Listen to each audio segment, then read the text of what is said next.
बंधु मैंने आजिर एही कार्यक्रम को आपण मानक स्वागत।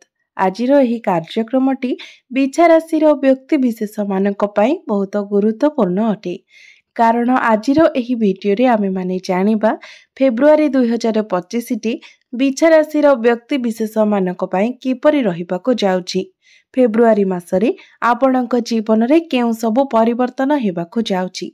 आपणक जीवन रे केउ सबु घटना गुड़िक घटिबाको जाउछि। आजिर एही वीडियो रे आमे माने बिछा राशिर मासिक राशिफल उपरे आलोचना करिबा। बिछा राशिर व्यक्ति विशेष मानकर स्वास्थ्य, शिक्षा, प्रेम जीवन, वैवाहिक जीवन, भाग्य, क्यारियर एवं व्यापार वाणिज्यर स्थिति किपरि रहिबो फेब्रुआरी 2025 रे से विषय रे विस्तार भावरे आलोचना करिबा। नवग्रहंकर स्थिति मध्य देखिबा। नवग्रह केउ प्रकारर फल प्रदान करिबारे सक्षम हेबे। एहा सहित अशुभत्व प्रदान करुथिबा ग्रह मानक पई किछि विशेष प्रतिकार मध्य जानिबा। तो बंधु माने सेथिबाई आपणकर जदि बिछा राशि होइथाय तो वीडियोटी को स्किप न करी शेष पर्यंत निश्चय देखंतु एवं वीडियोटी को लाइक करी चैनल टी को सब्सक्राइब करि दियंतु। कमेंट बॉक्स रे भक्ति एवं श्रद्धार सहित जय श्री जगन्नाथ निश्चय लिखंतु। तो बंधु माने आसंतु आरंभ करिबा आजिर एही कार्यक्रम को जहाँकि जन्म राशि एवं चंद्र राशि उपरे आधारित अटे।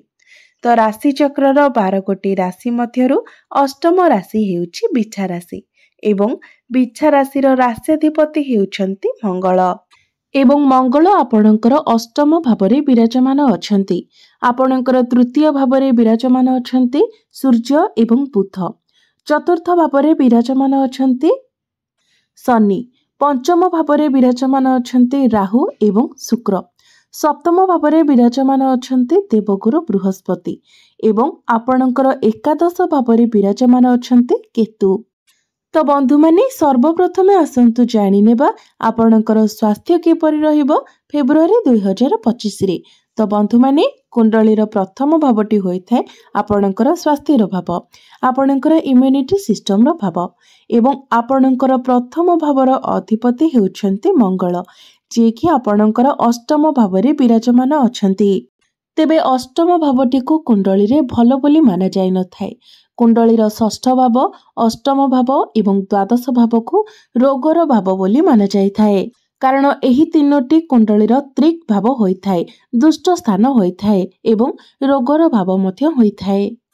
तो जेहेतु आपणकर राशिर अधिपति रोग स्थान रे विराजमान अछंती तो फेब्रुआरी मासरे आपणकर इम्यूनिटी सिस्टम डाउन रहिबो एवं शनिकर दृष्टि मध्य आपणकर प्रथम भाव उपरे रहुछि। गुरु एवं राहुंकर दृष्टि मध्य प्रथम भाव उपरे रहुछि। तो बंधु माने फेब्रुआरी मासटी एपरि मास अटे जे मासरे आपणको निज स्वास्थ्यर विशेष जत्न नेबार अछि। आपण जदि केउ आडे यात्रा करूछंती से समय विशेष भाव निजर स्वास्थ्यर जत्न नियंतु। निजर खाद्यपेय प्रति नियंत्रण रक्षा करंतु। खाइबा पीबा ठीक रखंतु। एहा सहित निजर स्वास्थ्यर मध्य जत्न नियंतु। विशेष करी आपणकर मुंड बिंधा भली समस्या देखा देई पारे। एबे आसंतु जानिबा आपणकर शिक्षा क्षेत्र किपरि रहिबो फेब्रुआरी 2025 रे। विद्यार्थी मानक पई किपरि रहिबो फेब्रुआरी मासटी। तो कुंडलीर पंचम भावटी होइथाय आपणकर शिक्षार भाव एवं आपणकर पंचम भावर अधिपति हेउछंती देवगुरु बृहस्पति जे कि आपणकर सप्तम भावरे विराजमान अछंती एवं आपणकर पंचम भावरे विराजमान अछंती राहु एवं शुक्र। शुक्र आपणकर पंचम भावरे उच्चस्थ अछंती। तो बंधु माने आपणकर पंचम भावर अधिपति देवगुरु बृहस्पति आपणकर सप्तम भावरे केंद्र रे विराजमान अछंती, भल स्थान रे विराजमान अछंती जहा फल रे गुरु आपणकर पाठ पढ़ा को मजबूत बनाइबे। एहा सहित गुरुंकर दृष्टि प्रथम भाव उपरे मध्य रहुछि। तो यार बहुत शुभ प्रभाव आपणकर पाठ पढ़ा उपरे पड़िबो। शुक्र मध्य आपणकर पंचम भावरे उच्चस्थ रही आपणको शुभ फल प्रदान करिवे। मात्र राहु जेहेतु आपणकर पंचम भावरे अछंती एवं राहु जड़े मुंड विहीन ग्रह अटंती तो से आपणको अनेक क्षेत्र रे कंफ्यूज कराइबे। आपण निज पाठ पढ़ारे जहाँ भी करूछंती जेमिति करूछंती ताकू नै कि आपण कंफ्यूज होई जिवे जे मु जहाँ करूची ताहा ठीक करूची ना पुणी मते आउ किछि करिवार अछि। ତ ଏସବୁକୁ ଆପଣଙ୍କୁ କଣ୍ଟ୍ରୋଲ କରିବାର ଅଛି। ଏସବୁକୁ ଯଦି ଆପଣ ଅଣଦେଖା କରନ୍ତି ତ ନିଶ୍ଚିତ ଭାବରେ ଫେବୃଆରୀ ମାସରେ ଆପଣଙ୍କର ପାଠପଢ଼ା ବହୁତ ଭଲ ରହିବ। ଏବେ ଆସନ୍ତୁ ଜାଣିବା ଆପଣଙ୍କର ପ୍ରେମ ଜୀବନ କିପରି ରହିବ ଫେବୃଆରୀ 2025ରେ। ତ ବନ୍ଧୁମାନେ, କୁଣ୍ଡଳୀର ପଞ୍ଚମ ଭାବଟି ଆପଣଙ୍କର ଶିକ୍ଷାର ଭାବ ହେବା ସହିତ ପଞ୍ଚମ ଭାବଟି ମଧ୍ୟ ହୋଇଥାଏ ଆପଣଙ୍କର ପ୍ରେମ ଜୀବନର ଭାବ, ଆପଣଙ୍କର ସନ୍ତାନର ଭାବ ଏବଂ ଆପଣଙ୍କର ପଞ୍ଚମ ଭାବର ଅଧିପତି ହେଉଛନ୍ତି ଦେବଗୁରୁ ବୃହସ୍ପତି, ଯିଏକି ଆପଣଙ୍କର ସପ୍ତମ ଭାବରେ ବିରାଜମାନ ଅଛନ୍ତି ଏବଂ ଆପଣଙ୍କର ପ୍ରଥମ ଭାବର ଅଧିପତି ମଙ୍ଗଳ ଅଷ୍ଟମ ଭାବରେ ବିରାଜମାନ ଅଛନ୍ତି ଏବଂ ଆପଣଙ୍କର ପଞ୍ଚମ ଭାବରେ ବିରାଜମାନ ଅଛନ୍ତି ରାହୁ ଏବଂ ଶୁକ୍ର, ଯିଏକି ଆପଣଙ୍କ ମଧ୍ୟରେ କାମ ଭାବର ସୃଷ୍ଟି କରାଇବେ। ଏହା ସହିତ ଯେହେତୁ ରାହୁ ଆପଣଙ୍କର ପଞ୍ଚମ ଭାବରେ ଅଛନ୍ତି ତ ଆପଣଙ୍କ ମଧ୍ୟରେ ଯେମିତି ଛୋଟ ଛୋଟ କଥାକୁ ନେଇକି ଡାଉଟ୍ସ କ୍ରିଏଟ୍ ନ ହେଉ, ଆପଣଙ୍କ ମଧ୍ୟରେ ମିସ୍ଅଣ୍ଡରଷ୍ଟାଣ୍ଡିଂ ନ ହେଉ କିମ୍ବା କଳି ଝଗଡ଼ା ନ ହେଉ, ସେଥିପ୍ରତି ଆପଣଙ୍କୁ ଧ୍ୟାନ ଦେବାର ଅଛି। ଏବଂ ଗୁରୁ ଆପଣଙ୍କର ସପ୍ତମ ଭାବରେ ଏବଂ ମଙ୍ଗଳ ଆପଣଙ୍କର ଅଷ୍ଟମ ଭାବରେ ରହି 1-12ର କନେକ୍ସନ ବନାଉଛନ୍ତି, ଯାହାଫଳରେ ଆପଣଙ୍କ ମଧ୍ୟରେ ଭୁଲ ବୁଝାମଣା ସୃଷ୍ଟି ହେବ। ମାତ୍ର ଏହିସବୁ ପରେ ମଧ୍ୟ ଫେବୃଆରୀ ମାସରେ ଆପଣଙ୍କର ଭଲ ପାଇବା 70ରୁ 75% ଭଲ ରହିବ। କାରଣ ଗୁରୁଙ୍କର ଦୃଷ୍ଟି ଆପଣଙ୍କର ପ୍ରଥମ ଭାବ ଉପରେ ରହୁଛି, ଯାହାଫଳରେ ଆପଣଙ୍କ ମଧ୍ୟରେ ଯେତେ କଳି ଝଗଡ଼ା ହେଲେ ମଧ୍ୟ, ଯେତେ ଭୁଲ ବୁଝାମଣା ହେଲେ ମଧ୍ୟ ଆପଣଙ୍କ ମଧ୍ୟରେ ପ୍ରେମ ମଧ୍ୟ ସେହିପରି ମଜବୁତ ରହିବ। ଏବେ ଆସନ୍ତୁ ଜାଣିବା ଆପଣଙ୍କର ବୈବାହିକ ଜୀବନ କିପରି ରହିବ ଫେବୃଆରୀ 2025ରେ। ବନ୍ଧୁମାନେ, କୁଣ୍ଡଳୀର ସପ୍ତମ ଭାବଟି ହୋଇଥାଏ ଆପଣଙ୍କର ବୈବାହିକ ଜୀବନର ଭାବ, ଆପଣଙ୍କ ଜୀବନ ସାଥୀର ଭାବ ଏବଂ ଆପଣଙ୍କର ସପ୍ତମ ଭାବର ଅଧିପତି ହେଉଛନ୍ତି ଶୁକ୍ର, ଯିଏକି ଆପଣଙ୍କର ପଞ୍ଚମ ଭାବରେ ଉଚ୍ଚସ୍ଥ ଅଛନ୍ତି। ତ ଫେବୃଆରୀ ମାସରେ ଆପଣଙ୍କର ବୈବାହିକ ଜୀବନ ବହୁତ ହି ଭଲ ରହିବ, କାରଣ ଫେବୃଆରୀ ମାସରେ ଶୁକ୍ରଙ୍କର କୌଣସି ରାଶି ପରିବର୍ତ୍ତନ ହେବାର ନାହିଁ। ତ ଆପଣଙ୍କର ବୈବାହିକ ଜୀବନରେ ଆପଣଙ୍କ ମଧ୍ୟରେ ଭଲ ପାଇବା ବଢ଼ିବ, ବୁଝାମଣା ଭଲ ରହିବ। ଆପଣ କେଉଁଆଡ଼େ ବୁଲିବାକୁ ପ୍ଲାନିଂ କରିପାରନ୍ତି। ଆପଣ 2 ଜଣ ମିଶି ଯାହା ବି ପ୍ଲାନିଂ କରିବେ ସେଥିରେ ଆପଣ ସକ୍ସେସ୍ ହେବେ। ଏବେ ଆସନ୍ତୁ ଜାଣିବା ସବୁଠାରୁ ମହତ୍ତ୍ୱପୂର୍ଣ୍ଣ ବିଷୟବସ୍ତୁ ଆପଣଙ୍କର ଭାଗ୍ୟ, କ୍ୟାରିୟର ଏବଂ ବ୍ୟାପାର ବାଣିଜ୍ୟର ସ୍ଥିତି କିପରି ରହିବ ଫେବୃଆରୀ 2025ରେ। ତ ବନ୍ଧୁମାନେ, କୁଣ୍ଡଳୀର ନବମ ଭାବଟି ହୋଇଥାଏ ଭାଗ୍ୟର ଭାବ, ଦଶମ ଭାବଟି ହୋଇଥାଏ କ୍ୟାରିୟର କାର୍ଯ୍ୟକ୍ଷେତ୍ରର ଭାବ ଏବଂ ସପ୍ତମ ଭାବଟି ହୋଇଥାଏ ଆପଣଙ୍କର ବ୍ୟାପାର ବାଣିଜ୍ୟର ଭାବ। ତ ଆପଣଙ୍କର ନବମ ଭାବର ଅଧିପତି ଅର୍ଥାତ୍ ଭାଗ୍ୟ ଭାବର ଅଧିପତି ହେଉଛନ୍ତି ଚନ୍ଦ୍ରମା, ଯିଏକି ପ୍ରତି 2 ଦିନରେ ନିଜର ରାଶି ପରିବର୍ତ୍ତନ କରିଥାନ୍ତି ଏବଂ ଭାଗ୍ୟର କାରକ ଗ୍ରହ ବୃହସ୍ପତି ଆପଣଙ୍କର ଲାଭ ସ୍ଥାନକୁ ଦେଖୁଛନ୍ତି ଏବଂ 11 ଫେବୃଆରୀକୁ ବୁଧ ଏବଂ 13 ଫେବୃଆରୀକୁ ସୂର୍ଯ୍ୟ ଆପଣଙ୍କର କେନ୍ଦ୍ରକୁ ଚଳନ କରିବେ।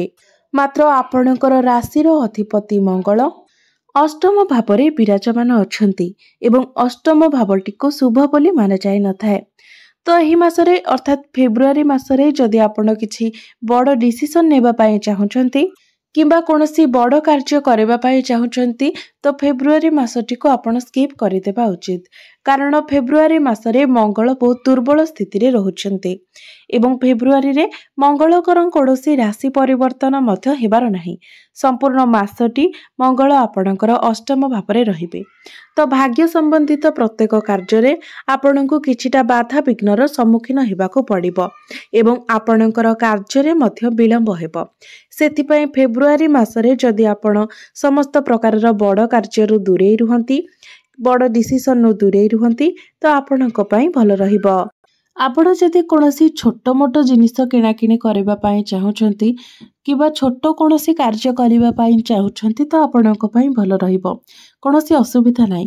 କିନ୍ତୁ କୌଣସି ବଡ଼ ବଡ଼ କାର୍ଯ୍ୟଠାରୁ ଆପଣ ଦୂରେଇ ରୁହନ୍ତୁ ଏବଂ ତରବରିଆ ଭାବରେ ମଧ୍ୟ ଆପଣ କୌଣସି କାର୍ଯ୍ୟ କରନ୍ତୁ ନାହିଁ କିମ୍ବା କୌଣସି ଡିସିସନ୍ ନିଅନ୍ତୁ ନାହିଁ।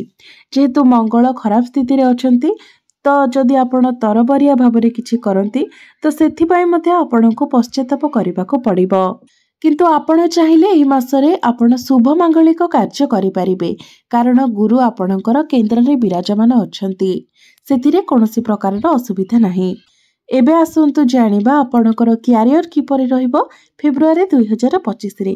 ତ ବନ୍ଧୁମାନେ, କୁଣ୍ଡଳୀର ଦଶମ ଭାବଟି ହୋଇଥାଏ କ୍ୟାରିୟରର ଭାବ, କାର୍ଯ୍ୟକ୍ଷେତ୍ରର ଭାବ। तो आपणकर दशम भावर अधिपति हेउछन्ति सूर्य, जे कि आपणकर तृतीय भावरे विराजमान अछन्ति एवं 13 फेब्रुआरी को आपणकर चतुर्थ भाव को चलन करिवे।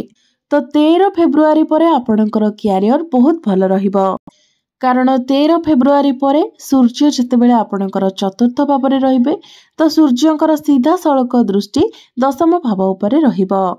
यह सहित जो मानक निकटरे कोनोसी चाकरी नाही तो 13 फेब्रुआरी परे आपणको चाकरी मिलिबार मध्य बहुत अधिक संभावना रहुछि। सेतिपई आपण माने निजर चेष्टा जारी रखिबा उचित। 13 फेब्रुआरी पूर्वरु आपणकर टार्गेट अधिक रही पारे, आपणको उपरे कार्यभार अधिक रही पारे, मात्र आपणकर कार्य किंतु सब संपूर्ण होई जिवो, कारण तृतीय भावरे मध्य सूर्य को खराब बोली माना जाय न थाए। तृतीय भावरे मध्य सूर्य शुभ फल प्रदान करिथांती। मात्र 13 फेब्रुआरी परे आपण टिके रिलैक्स हेबे, आपणको अधिक अपॉर्चुनिटी मिलिबो, आपणकर मान सम्मान बढ़िबो, आपणको प्रशंसा मिलिबो, क्यारियर रे आपणको किछि खुशी खबर मध्य मिली पारे। एबे आसंतु जानिबा आपणकर व्यापार वाणिज्यर स्थिति किपरि रहिबो फेब्रुआरी 2025 रे। तो बंधु माने 11 फेब्रुआरी को बुध जेतेबेले आपणकर केंद्र को आसीबे तो 11 फेब्रुआरी परे आपणकर व्यापार वाणिज्य सर्वश्रेष्ठ रहिबो। तो बंधु माने एबे आसंतु जानि नेबा किछि विशेष प्रतिकार विषय रे, जो प्रतिकार गुड़िक करबा द्वारा एही मासरे आसुथिबा समस्त अशुभत्व गुड़िक दूर होई पारिबो, समस्या गुड़िक दूर होई पारिबो एवं आपणଙ୍କୁ अधिक शुभत्व प्राप्ति हेबो। तो बंधु माने जेहेतु फेब्रुआरी मासरे आपणकर मंगल दुर्बल स्थिति रे रहुछंती, सेथिपाई प्रत्येक दिन आपण मंगलंकर बीज मंत्र 108 थर जप करंतु।